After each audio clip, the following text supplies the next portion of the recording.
Boa tarde a todos e a todas. Segundo um professor que eu tenho estudado e acompanho no movimento de uma rede no Chile, o Eduardo Deves, ele defende muito isso, né? Que nós, enquanto latino-americanos, temos que falar o nosso idioma, o português e o espanhol. E o portunhol é um afronto à latino-americanidade, né? Então, quando eu vou nos eventos da rede, né, ele sempre fala, você fala o português, é o seu idioma, né? Mas, como me encanta muito o castelhano, vou pedir licença à teoria de Deves para facilitar também, vou falar, pero que algumas palavras seguramente vão ser portunhol, pero assim é. Eu estou muito contenta de estar aqui, é a primeira vez que venho a Rosário, conozco outras cidades de Argentina, que realizei algumas investigações, por intermédio de Enrique del Pércio, está mirando, creio que não estás, ha colocado em contato com o maestro Roy, e assim foi, e estou muito contenta, agradecida por estar conhecendo mais outras pessoas que pensam da mesma perspectiva, né? Então, pensar hoje, miércoles por la tarde, ter pessoas querendo escutar e falar sobre isto, é porque algo começou, né? Já estamos em este processo de pensar a descolonialidade. E eu não vou entrar em campo semântico, pero que hablo em decolonialidade. E eu estava falando com os maestros. Eu tinha uma charla um pouco lista, pero que cambiei ayer. Este é um processo um pouco de desconstrução também. E vou falar de uma perspectiva da filosofia a partir de uma metáfora que me gusta muito. Espero que compreendam e qualquer dúvida podemos volver a falar. Como perceberam com esta apresentação do currículo, eu venho da filosofia e fui a fazer investigação no campo do meio ambiente com a técnica e fui para a educação. Então, trabalho uma perspectiva muito intercultural dentro desses campos.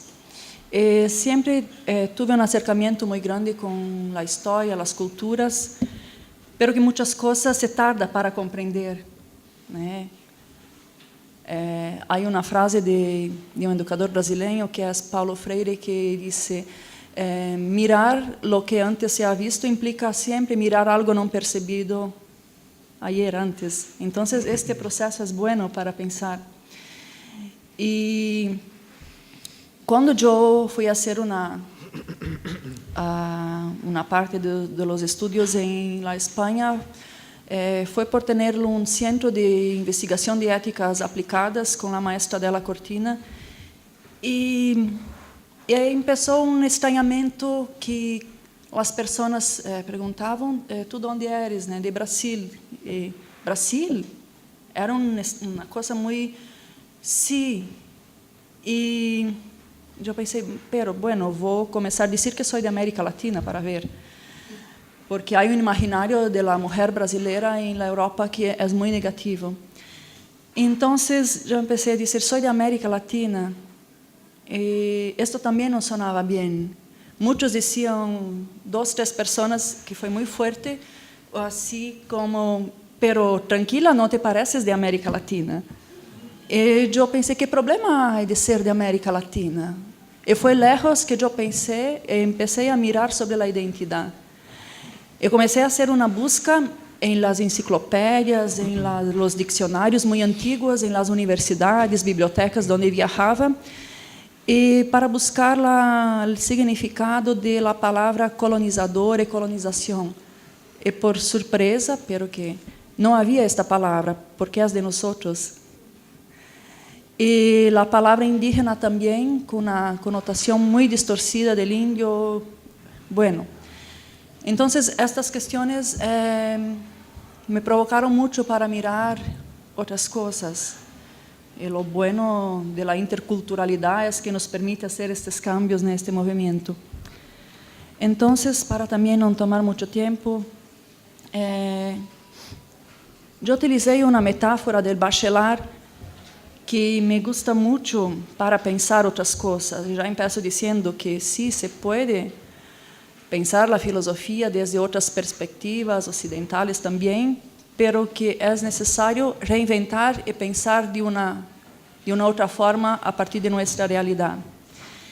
Y entonces el bachelor dice que es preciso ir, en portugués, aos porões. Yo andei haciendo una investigación hoy que los porões en castellano es el sótano.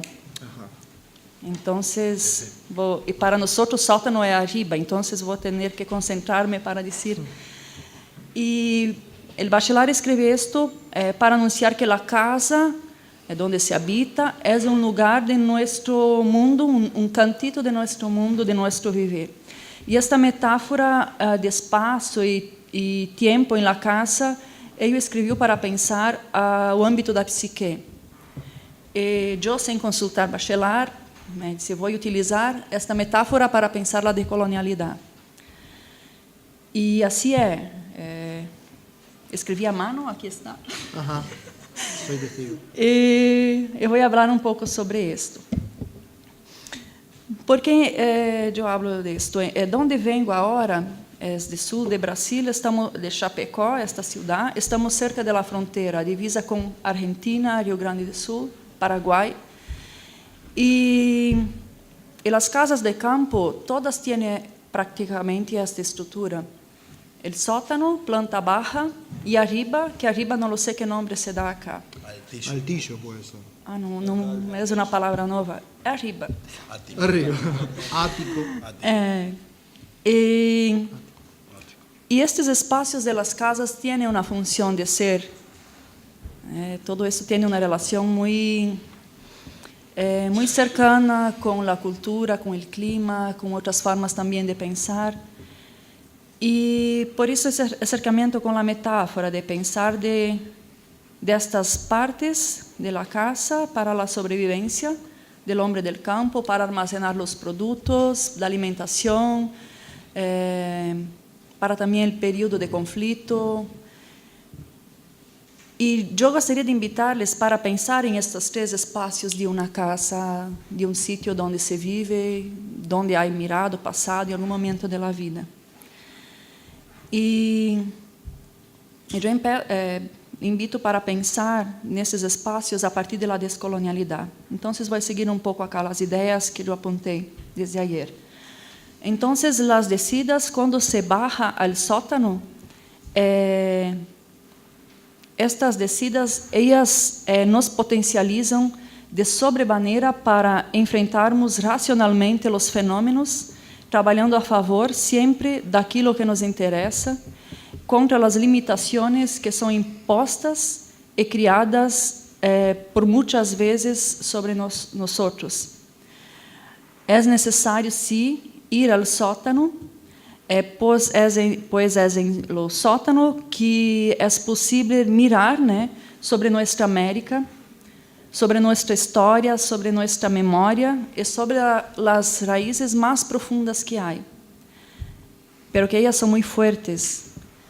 E estas raízes foram ocultadas ou olvidadas por estes supostos canones que há no título de nossa mesa, que foram responsáveis por muito tempo por los escritos e narrativas de las coisas. Pero não é difícil constatar que são muito poucos os que se ocupam em visitar e mirar os sótanos, donde germinam e crescem os fundamentos epistemológicos, e também é neste espaço que se alimentam as convicções, as emoções e as razões também. Muitos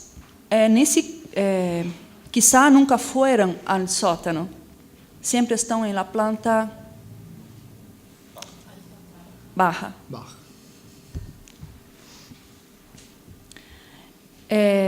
Seguramente estes pegam emprestado convicções e assumem estas para si e olvidam-se muitas vezes de devolver. Esto é o campo acadêmico el campo de las teorías.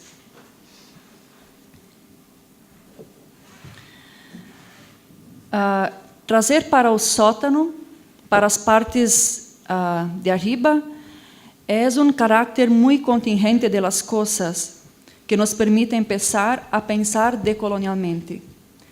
É preciso ir ao sótano para recordar que a independência de los países colonizados foi uma independência política e não cultural, pois a colonialidade seguiu e segue a passos largos em toda a América Latina. As estratégias de denominação epistêmica seguem latentes, basta mirar para os saberes originários, para as culturas de los pueblos, quanto elas foram segregadas, desapropriadas, marginalizadas, sendo o ser humano muitas vezes proibidos de ser e de ter dentro de seu próprio canto de subjetividade e materialidade. Para pensar, então, a decolonialidade, necessitamos sair da planta baixa, do sótano, da planta baixa, e ir a... Não, necessitamos sair da planta baixa e ir ao sótano para pensar e mirar todas as teorias e formulações ocidentais produzidas na parte de arriba, na última planta da casa. E questionar estas racionalidades que por muitos siglos foram inquestionáveis, que foram ensinadas em toda a América, principalmente com a ensinança de los jesuítas, como verdades inquestionáveis, distantes de uma filosofia cosmológica que sempre tive na América Latina.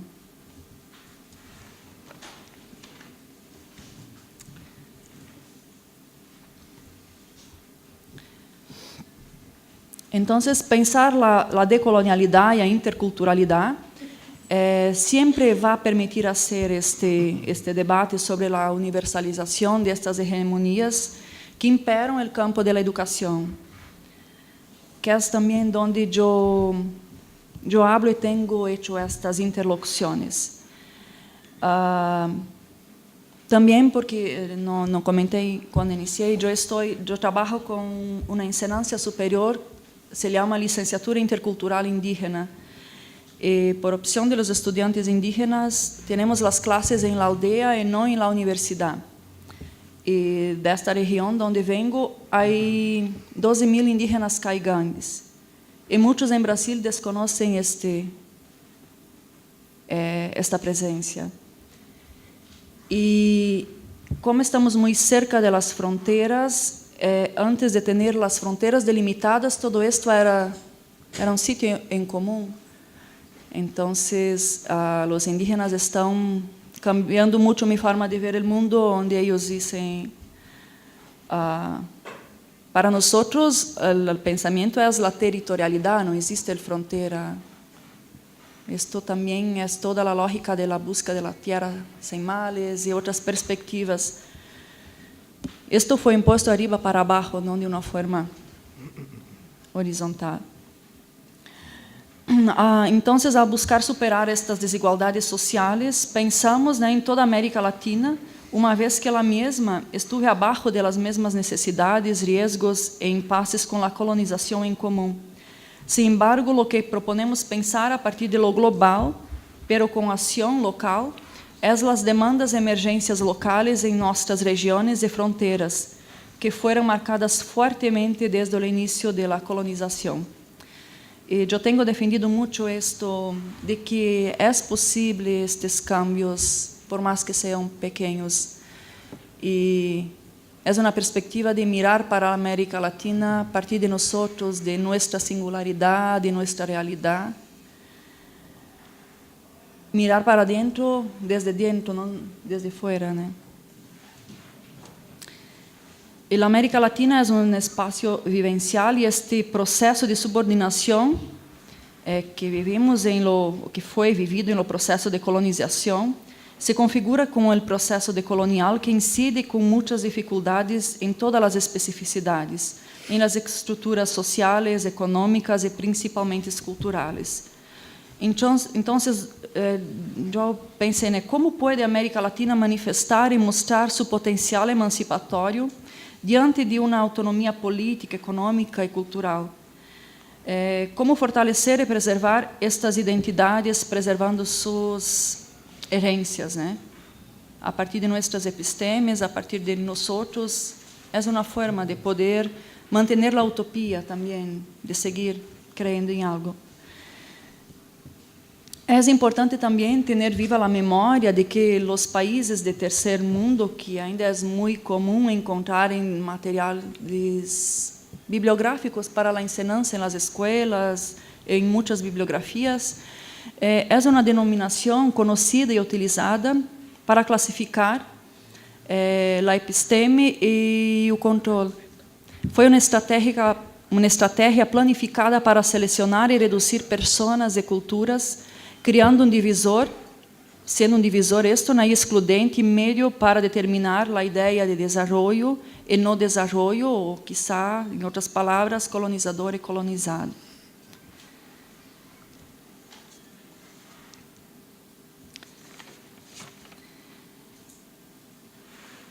Eu vou pular algumas partes, espero que...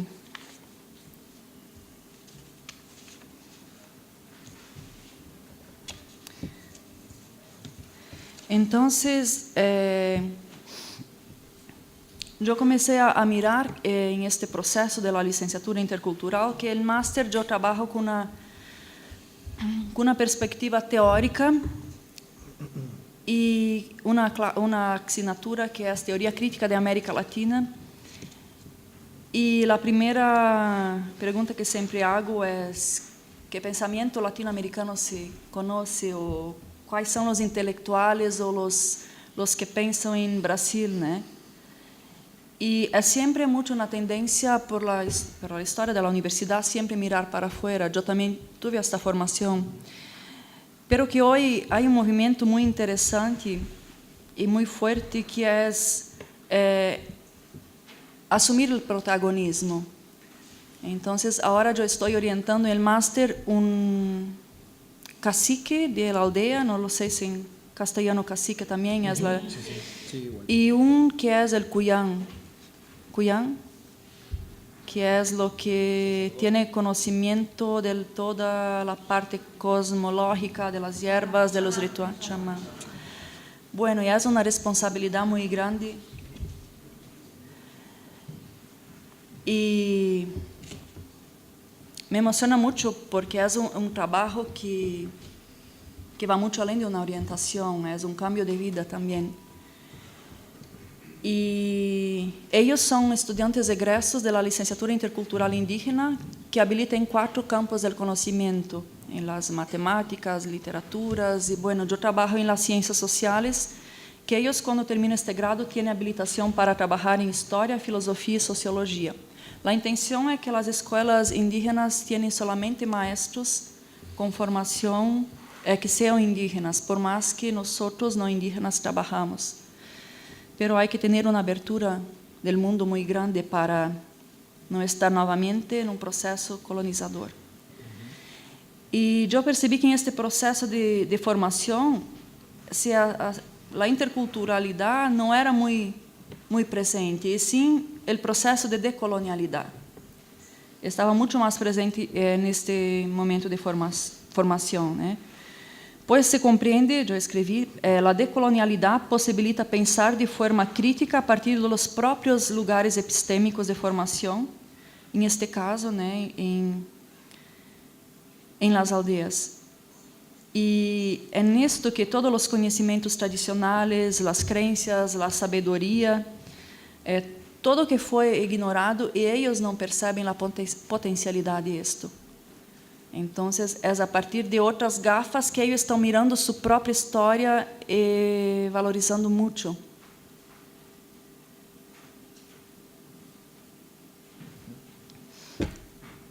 E entra em ruptura muitas formas de pensar a academia quando se habla sobre o tempo, né?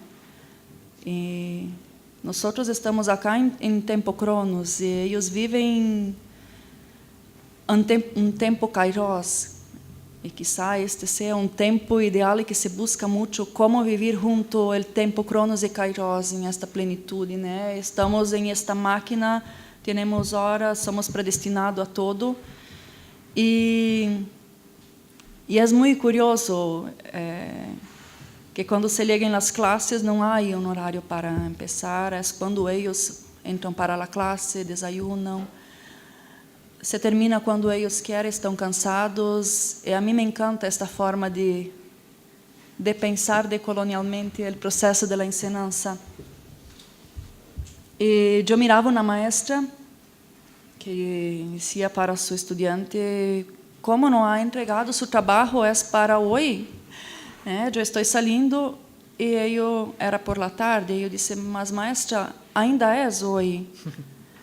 Então, esta dimensão que temos do tempo, subjetivamente, isto move muito.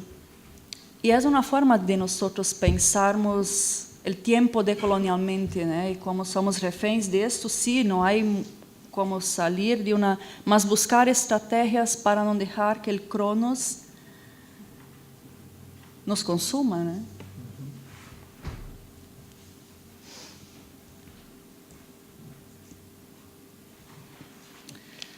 Então, é necessário, sim, a mais de falar, construir, né, sobre a necessidade de superar esta perspectiva colonialista, de pensar e viver a partir de uma perspectiva teórica e, quizá, prática, que é possível, que podem ser trabalhadas em las universidades, em los espaços de luta, e que sejam capazes de mostrar uma outra visão do mundo, que outro mundo é possível de superar esta forma de pensar, o etnocentrismo.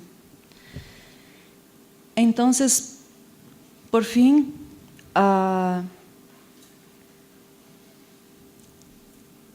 eu invito a pensar, né?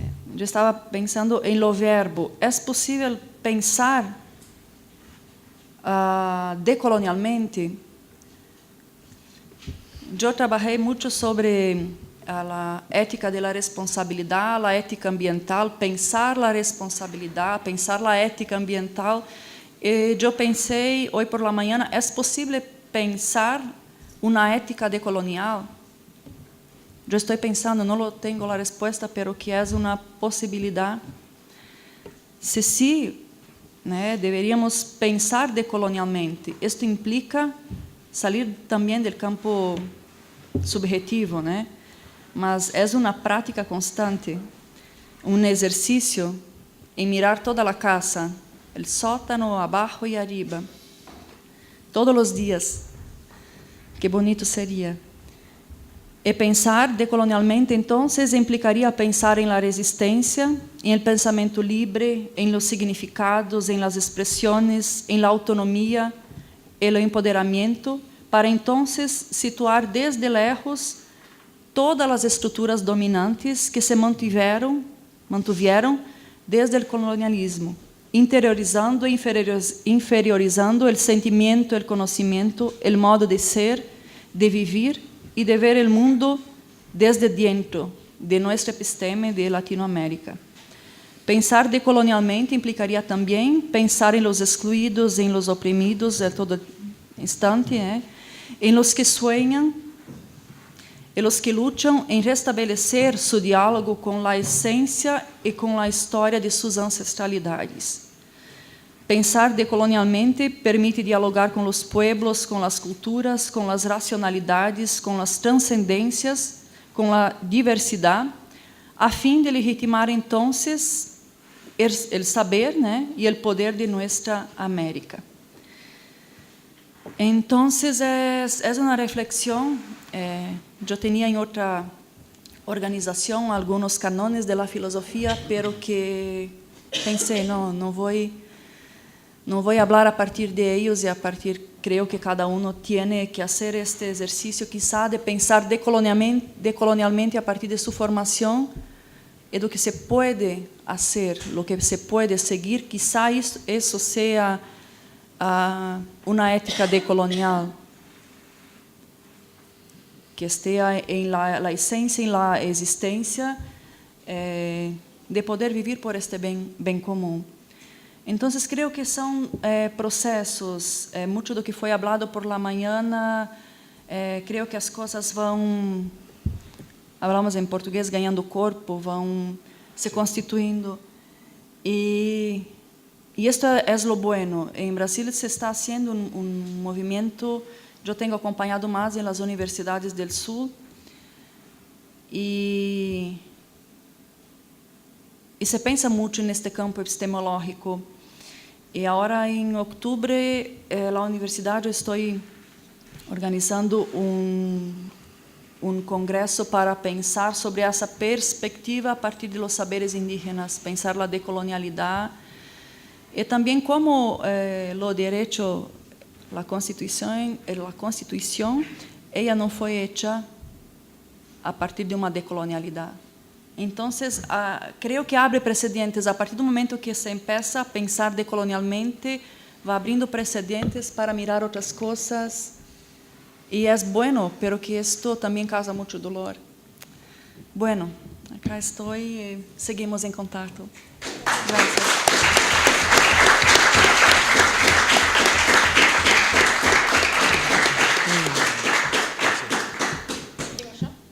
Solo, perdona, me olvidé que puedo dejar para la universidad, o si hay biblioteca, el centro. Yo organizo una colección que es diálogo entre filosofía y educación. Y hay muchos artículos que hablan de una perspectiva de pensar la filosofía de otra forma. Incluso hay acá un artículo siempre cuando organizo o trabajo alguna cosa, hay de distintos países de América Latina. Y hay de Jorge un artículo muy bueno que es la filosofía intercultural, el pensamiento latinoamericano en la enseñanza universitaria. Y bueno, desde una perspectiva de los jesuitas. Voy a dejar para que comparten. Bueno, muchas gracias. Invito para escribir en lo próximo de la colección también. Bueno, excelente.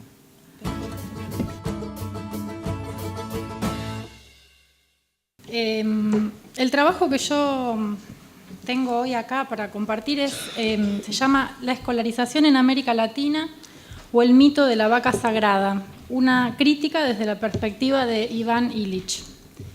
Sostiene Iván Illich en un texto que es de 1971, La sociedad desescolarizada, que la escolarización se funda en la hipótesis espuria según la cual el aprendizaje es el resultado de la enseñanza curricular. Yo quería partir desde esta idea y a partir de ahí hacer hoy, en este ratito, dos cuestiones. Por un lado, desarrollar brevemente la crítica de Illich a la escolarización, enmarcándola en el cuestionamiento más general que el autor emprende contra el conjunto de prácticas, supuestos e instituciones que llamamos modernidad.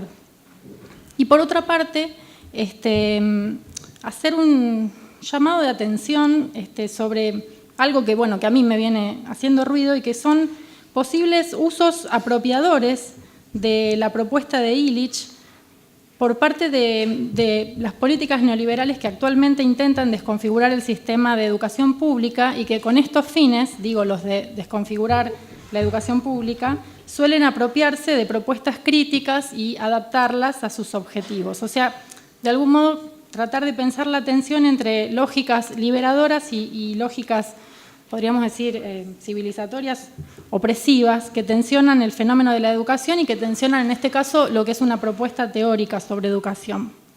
Illich, les cuento, porque por ahí no sé si todos lo conocen, es un pensador de origen vienés, historiador por la Universidad de Salzburgo, filósofo y teólogo por la Universidad Gregoriana de Roma. En Roma, él se ordenó como sacerdote y a comienzos de los años 50 se trasladó a Estados Unidos para continuar ahí sus estudios de historia en la Universidad de Princeton. Pero sus reflexiones sobre los efectos sociales de la escolarización van a surgir más que nada de sus experiencias. Primero como párroco en una iglesia a la que asistían migrantes puertorriqueños en una zona bien marginada de Nueva York, y también posteriormente de la experiencia de su traslado en 1956 a Puerto Rico como miembro del Consejo Educativo de la isla, y de un segundo traslado a Cuernavaca, en México, en la década del 60, donde va a fundar el Centro Intercultural de Formación, que fue un espacio de trabajo, digamos, de entrenamiento para los misioneros que la jerarquía eclesiástica norteamericana enviaba para la evangelización de América Latina. Illich, a lo largo de todo este tiempo, va a ir teniendo una serie de conflictos, incluso con el Vaticano, por sus posturas críticas, que van todo el tiempo a intentar subvertir un proyecto misionero que él juzga de alguna manera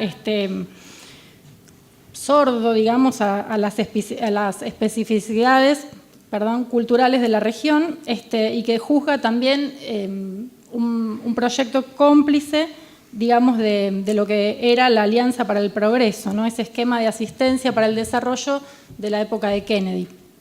Entonces, las inquietudes originales de Illich sobre los esfuerzos misioneros en América Latina fueron el germen de reflexiones más amplias que él va a emprender sobre las consecuencias sociales no previstas de la modernización industrial. Y en el origen de estas reflexiones está, digamos, la sospecha de este pensador de que para el tercer mundo estas iniciativas como la Alianza del Progreso y no solamente esta iniciativa, sino lo que hay por debajo de esta iniciativa, que es la idea de progreso, la idea de desarrollo, no representaba más que un progreso o un desarrollo para, en todo caso, las clases medias, pero digamos que para las mayorías marginadas de esas regiones, del tercer mundo digo, no era otra cosa que una modernización de la pobreza, dice Illich, entendiendo por esta idea el tránsito de una vida austera a un estado de privación y de indigencia que se deriva de la expulsión a una especie de una suerte de tierra de nadie entre tradición y modernidad. Finalmente, Illich renuncia, después de todos estos conflictos, a su condición de clérigo y va a transformar ese centro que había fundado en otro que se va a llamar el CIDOC, donde él va, es una institución ahora secular, donde él va a tener discusiones con intelectuales como Goodman, Freire, digamos, y desde ahí, desde este centro, que van a ir surgiendo sus obras más importantes, de las cuales yo hoy voy a mencionar más que nada esta que nombré al principio, que es La sociedad desescolarizada. En ese texto, Illich concibe la escolarización de una manera análoga a lo que va a ser en otros textos, como son Némesis Médica y otro que se llama Energía y Equidad, donde va a trabajar la institución médica, ¿no?, en un caso, y la motorización del transporte, el transporte en el otro caso. En los tres casos, o sea, educación, medicina, transporte, Illich va a interpretar estas instituciones como rituales creadores de mitos. Él dice, son procesos que al constituirse como monopolios radicales de la satisfacción de una necesidad que en realidad es una necesidad previamente construida, creada, no producen en definitiva ni educación, ni salud, ni movilidad, ¿no? Y en ninguno de los tres casos nada como la igualdad, sino justamente lo contrario, porque transforman a los individuos en aditamentos de los artefactos, generando más perjuicios que beneficios. En todos los casos, en estos tres que mencioné, que los trabaja Illich, se trata de un señalamiento de los límites de la tecnología. Es decir, más allá de cierto umbral de crecimiento, los utensilios de una sociedad, Illich entiende por utensilio tanto una máquina como un aparato administrativo, generan lo contrario de sus objetivos, convirtiéndose en fines, ¿no?, en sus propios fines. Esta disfunción de la herramienta industrial moderna lo que hace es invertir la estructura del sujeto moderno mediante una especie de cortocircuito de la lógica misma de la relación entre medios y fines, generando una emancipación de la instrumentalidad con respecto al objetivo de la autonomía, ¿no?, y la instauración entonces de un reino de los medios en el que las herramientas van a ser las herramientas las que impongan el sentido y las que impongan el ritmo del dinamismo social. Este fenómeno es lo que Illich nombra como contraproductividad. Es decir, es contraproductividad, él la define como el hecho de que una herramienta, cuando sobrepasa cierta intensidad, inevitablemente aleja del propósito para el que originalmente fue creada a más gente de la que permite aprovecharse de sus beneficios, ¿no? En el caso puntual de la escolarización, como proyecto universal y obligatorio, lo que sucede es que se transmuta el aprendizaje en una mercancía, en educación, que Illich la ve como una mercancía. Y no solo se inutilizan entonces las capacidades innatas de aprender, sino que por medio del sometimiento a procesos escalonados de formación certificada, lo que sucede es que se constituye una sofisticada máquina de discriminación y de desigualdad. La crítica a la modernidad que despliega Illich apunta entonces directamente a esta tensión entre autonomía e instrumentalidad, dos principios que históricamente y conceptualmente pretendieron encarnar la legitimidad de lo moderno, ¿no? La modernidad, sabemos, propone una autofundación del mundo de lo humano, un rechazo a cualquier forma de heterogeneidad, ya sea Dios, ya sea el pasado, ya sea la tradición. La sociedad entonces tiene sentido como acto de autofundación, como voluntad de ruptura con cualquier fuente normativa externa a lo puramente mundano y racional. Esta autofundación de lo humano, entonces, es el contenido fundamental de la autonomía, pero la autonomía requiere una afirmación del mundo. Entonces, el orden de lo material, de los elementos naturales, pero también sociales, como una entidad sometida a la voluntad de dominio y transformación del sujeto racional, es decir, como objeto de la manipulación técnica. El mundo, sus materiales, tanto físicos como sociales, están ahí como potenciales medios para los fines del sujeto autónomo moderno.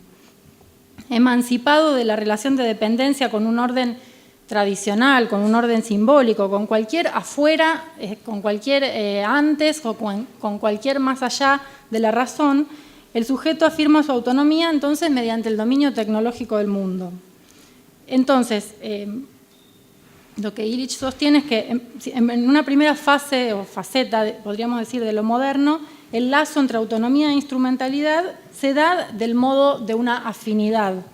Pero en una faceta subsiguiente, el principio de la instrumentalidad, que históricamente había permanecido condicionado por los preceptos normativos, como dije, de la moral o de la religión, rompe con cualquier limitación cultural en nombre precisamente de la búsqueda material y de la búsqueda simbólica de la autonomía. Entonces, emancipada de sus límites, es como que se produce una, digamos, la instrumentalidad se desboca, ¿no? Y además de incrementos insospechados en la productividad, sobrevienen los efectos colaterales como el deterioro ambiental, pero también el deterioro de los vínculos comunitarios. Un ejemplo emblemático de las tesis de Illich sobre los dispositivos tecnológicos modernos es entonces el análisis de los efectos contraproductivos de la escolarización universal y obligatoria. Esto que digo realiza en el texto La sociedad desescolarizada.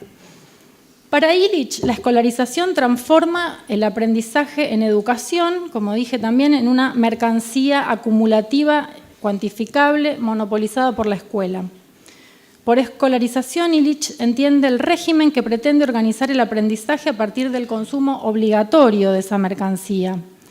El axioma según el cual el aprendizaje es resultado de la enseñanza desdeña el hecho de que, sostiene Illich, las personas adquieren la mayor parte de sus conocimientos no en la escuela, sino fuera de la escuela. La educación escolarizada es alienante en cuanto que lo que hace es distanciar al individuo de su propio aprendizaje. Y la competencia de las personas se mide en función de la cantidad de tiempo que hayan pasado en las aulas, o sea, en función de la escolarización. Desde el punto de vista social, la escuela entonces polariza a la sociedad porque su funcionamiento favorece la formación de una nueva estructura de clase. Digamos que en una línea similar a la de Bourdieu, los estudios de Bourdieu sobre reproducción en el sistema educativo, Illich analiza las maneras en que la educación funciona como perpetuadora del privilegio social. Habla de los capitalistas del conocimiento, ¿no?, que serían quienes acumularon más certificados y quienes siempre, en función de eso, van a acceder a mejores trabajos, ¿no?, y a ingresos más elevados. Pero dado que en contra de lo que predica el relato, el aparato educativo nunca funciona como una meritocracia, estos capitalistas curriculares, lógicamente, tendrán que surgir de manera invariable de los sectores ya favorecidos, ¿no? Entonces, la denuncia es esta. Aunque asistiesen a la misma escuela, los niños de clases bajas siempre carecerán de las oportunidades educativas de los ricos. Eso que Bourdieu llamaría el capital cultural. Entonces, bueno, la escuela es incapaz de subsanar esta desventaja, porque su propio diseño no favorece una igualación, sino el reforzamiento del estatus de quienes empiezan más temprano, más alimentados, mejor preparados. La escolarización divide entonces a la sociedad, dice Illich, en una minoría que goza de una escolarización que es completa, que es superior y que va a permitir el aumento de sus ingresos, y una mayoría marginada para la cual la escuela solo representa, él dice, la posibilidad desigual de participar en una lotería obligatoria. A los fines de intensificar la marginación de los más desfavorecidos, esta lotería suma la discriminación autoinfligida del desertor escolar, el cual se ve condenado a cargar con la idea de que su fracaso es imputable únicamente a él. Bueno, mediante estos procedimientos, entonces, la escuela crea nuevas formas de segregación social. Y, según Illich, todo sucede de manera independiente de los contenidos explícitos de los programas educativos o independiente del signo político en los que se inscriben los sistemas escolares. Illich denuncia la conversión en los países del tercer mundo. Es acá cuando él habla metafóricamente de la escuela como una vaca sagrada, ¿no? Porque dice que es en el tercer mundo donde se ha instalado el mito de que esta vaca sagrada puede funcionar como agente de integración social, cuando en realidad, como vengo diciendo, el sistema escolar implica la total subordinación de esa mayoría al prestigio escolarizado de una minoría. Además, para Illich, la escolarización no es de modo alguno el mejor medio para transmitir conocimientos o habilidades, porque la escuela en esencia tiene el efecto de inhabilitar a las personas. ¿En qué sentido las inhabilita? Porque les enseña a creer que no pueden aprender por sí mismas. Ahora bien, a mí me interesa marcar cómo esta idea, la idea de este señalamiento de Illich del efecto inhabilitante de la escuela en tanto enseña que no se puede aprender por sí mismo, que es una idea que en el pensamiento de Illich en el siglo XX tiene potencia crítica porque es la denuncia de la reproducción de desigualdad social. Hoy es utilizada desde retóricas neoliberales para justificar que los docentes ya no son necesarios, dado que cualquiera puede ahora aprender solo en su casa con un tutorial, ¿no? Entonces, yo pensaba, lo que al neoliberalismo le molesta, principalmente de los docentes, es el costo de sus salarios. Bueno, también la producción de subjetividad desde ya. Pero digo, en relación al objetivo, un objetivo principal, que es disminuir el salario, creo que en la base de este objetivo está permanentemente operando la idea de que se puede educar con una máquina, ¿no? De que en la educación se puede prescindir del plus del vínculo humano, se puede prescindir de la relación de transferencia. Entonces, lo que quería hoy era también señalar esto, cómo en el marco de la política neoliberal, planteos que originalmente tienen un potencial crítico, como el de Illich en este caso, pero en su momento la escuela nueva, la escuela activa, Montessori, Waldorf, digamos, terminan siendo apropiados por las corporaciones. Entonces, los principios escolanovistas inscriptos en los programas del Banco Mundial o del BID o de la UNESCO son vaciados del sentido liberador original y son puestos al servicio de las corporaciones con el objetivo de funcionar, me parece a mí, como una cáscara discursiva que reviste de cierto progresismo a las imposiciones del mercado. En casi todos los países de América Latina encontramos escuelas que se autodenominan Montessori, ¿no? Y venden diversos métodos activos.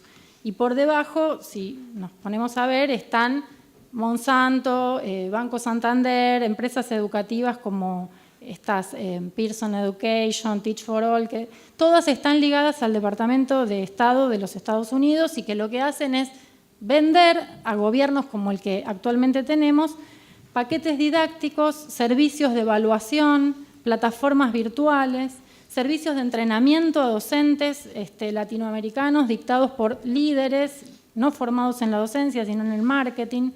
Entonces, el objetivo no es solamente hacer de la educación un negocio multimillonario, o tal vez sí, pero digamos, esto va de la mano con lo anterior, también es necesario instalar valores e ideas para la formación de un sujeto neoliberal.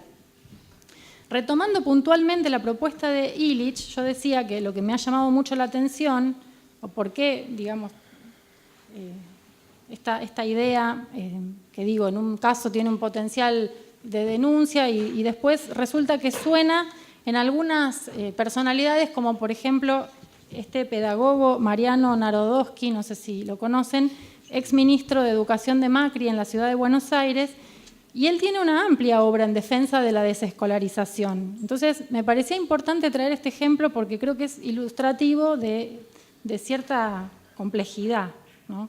El monopolio de la educación por parte de la institución escolar me parece que es en este momento un obstáculo para el avance del mercado. Y esto creo que es lo que hace que los, digamos, apóstoles del neoliberalismo relativicen su eficiencia y levanten las banderas de la desescolarización. Entonces, cuidado, o sea, quería señalar esto, ¿no? Con el vaciamiento del contenido crítico de propuestas como, por ejemplo, la de Illich, y su conversión en una moda o en un discurso para legitimar, por ejemplo, el negocio de, no sé, las plataformas virtuales. Los docentes hoy estamos viviendo la experiencia, creo que inédita en nuestra historia en cuanto a la presión, digamos, actual destinada a desconfigurar el sistema de educación pública. Y las evidencias los acontecimientos me parece que nos orientan hacia la posible, ¿no? La probabilidad creo que dependerá de las fuerzas sociales, pero digo posible fagocitación de las escuelas por múltiples dispositivos tecnológicos. Es decir, justamente lo que Illich denunciaba como desequilibrio entre autonomía e instrumentalidad, esto de la exuberancia de la herramienta. Lo que resultará, me parece, algo así resultaría inevitable si se le da cabida a argumentaciones como la de Narodowski, ¿no? Presuntamente favorable a las tesis de Illich, pero en realidad funcionando claramente en contra de algo así. Para Illich, desescolarizar no equivalía a desmantelar la escuela. O sea, para Illich, desescolarizar significaba romper con la cadena de espejismos que impone su sentido a las relaciones sociales y que tiene en la institución escolar su principal agente. Desescolarizar significa, para Illich, comprender que la solución al reparto inequitativo del poder para moldear la realidad no es la escolarización, sino el cambio en la redistribución del saber que resultaría de una transformación en la estructura de las herramientas. En este sentido, sí cabe preguntarse por la posibilidad de que los dispositivos digitales sean auténticas herramientas convivenciales. La convivencialidad es el proyecto de Illich, no voy a desarrollar esto ahora, pero brevemente digo que es el proyecto o la propuesta de Illich para reconstruir la sociedad moderna, porque en definitiva él propone eso, a partir de una inversión en la estructura de las herramientas, a partir de un reequilibrar la relación entre autonomía e instrumentalidad. Convivencialidad, dice Illich, es la sociedad en la que el hombre controla la herramienta. Y aunque él no llegó a escribir una obra sobre los medios electrónicos, Illich murió en el 2002, me parece, bueno, no escribió una obra así, pero sí sobre el final de la sociedad desescolarizada sostuvo que, y lo cito, si bien la electrónica moderna, las computadoras, los teléfonos podrían representar un equipamiento capaz de dar un sentido completamente nuevo a las libertades personales, usándose para la creación de redes democráticas y la facilitación de encuentros igualitarios para la mayoría, estos medios se han puesto más bien usualmente al servicio de los capitalistas del conocimiento con el fin de consolidar formas verticales y centralizadas de la información. Bueno, es decir, que Illich ve que, como sucede con otras herramientas tradicionales, los dispositivos digitales cuentan con el potencial de emplearse como herramientas convivenciales o bien todo lo contrario, ¿no? Ponerse al servicio, digamos, convertirse en un obstáculo para la convivencialidad. O sea, un ejemplo, podemos tener Internet como una forma de control gubernamental, ¿no? Y concentración corporativa sin precedentes, o como intercambio cooperativo y no mercantilizado, como podría ser Linux, como podría ser Wikipedia. No sé, habría que ver tal vez si estos, digo, Linux, Wikipedia, podrían ser para Illich, hubieran sido ejemplos de lo que sería una convivencialidad digital. Bueno, y finalmente creo que en las reflexiones de Illich sobre la escolarización, las reflexiones de Illich sobre esta noción de capitalismo curricular, encontramos elementos para poder desarrollar una crítica de las formas de dominación y de exclusión típicas de una sociedad de conocimiento, de una sociedad de la información, ¿no? Es cierto que la escolarización no ha sido una vaca sagrada en el sentido que no ha garantizado la igualdad, sino que ha reproducido desigualdad, pero reitero, y con esto termino, que desescolarizar no debería confundirse con desmantelar la escuela, ¿no? Sino más bien repensar en todo caso la relación educativa en el sentido de una socialización y una democratización del acceso a las habilidades y no en el tratamiento de los medios educativos como mercancía, que es justamente a lo que Illich se oponía. Bueno, eso es.